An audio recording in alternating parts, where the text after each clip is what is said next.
What's going on? It's Khalil from Who Stole the Map. Man, I'm not sure how many of you have been following the WNBA, but it looks like they're getting three new teams, which I think is pretty cool for a league that's less than 30 years old and finally seeing some growth. Um, the specific cities that they're looking to go to are Detroit, Cleveland, and Philly. In terms of sports, I think this is amazing. These are sports cities. These are cities where fans will come out and support whether they win or lose because they have so much pride for their city and they want to make sure that it's known. They're going to buy merchandise, they're going to buy season tickets, and they're really going to go all out because these are true fans of teams. There was a comment made by a player on the Indiana Fever that really pissed me off. Sophie Cunningham really kind of shrugged it off and said no one wants to play there, and the WNBA made a mistake by not listening to players where they wanted to go. I think she's wrong. I'm going to play the video. We're going to look at it, and I'm going to show you why I believe she's wrong, and we'll talk about it a little bit further. So let's pull that up here. Understandable. Man, you guys hear this? You guys hear this? Let's stop that.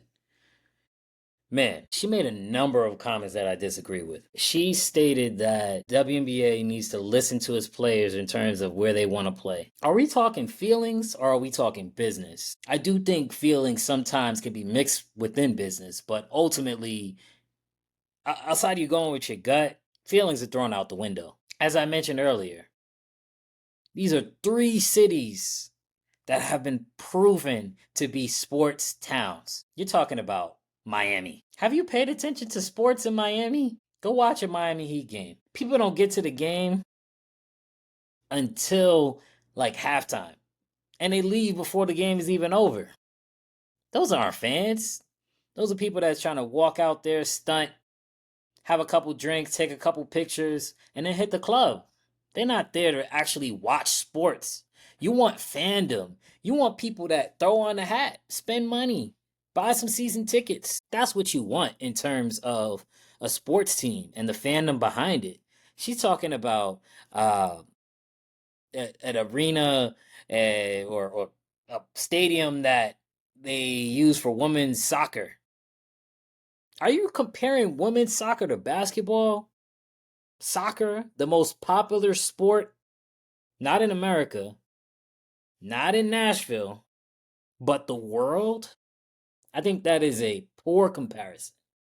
And the reason why I believe it's a poor comparison is because, yes, the soccer league in the US isn't as popular as it is across the world and the teams that they have, and but it's just people that love soccer will bring that fandom. Basketball is a whole different animal. It's a whole different beast. It takes a little bit of finesse. It takes a little bit of having the right star. It takes a lot to get a team in a good place where people feel they can believe in that team when it comes to basketball and just buying tickets and things like that. Soccer is a lot different when it comes to just popularity and how people approach it.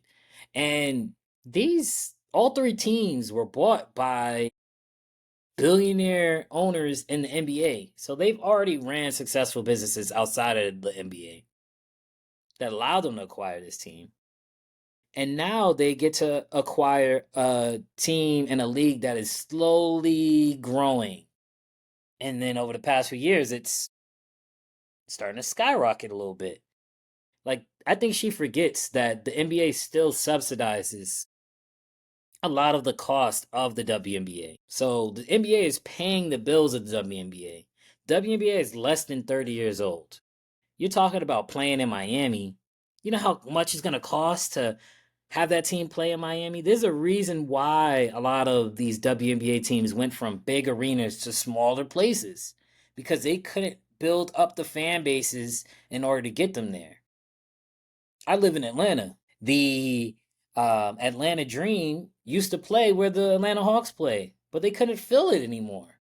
So they're losing money by allowing the Atlanta Dream to play where the Hawks play by needing to you know, pay to rent that out, or not putting other events, putting concerts in there because they have a WNBA game. Why am I putting this team in this place to lose? Now they're letting a dream play in a smaller place. And when they have a higher demand, they lease out where the Hawks play. Like when Caitlin Clark comes to town, they have a higher demand. So for her to say that they didn't listen to the players, that nobody wants to go to these places, what is the difference between a Detroit and a Kansas City?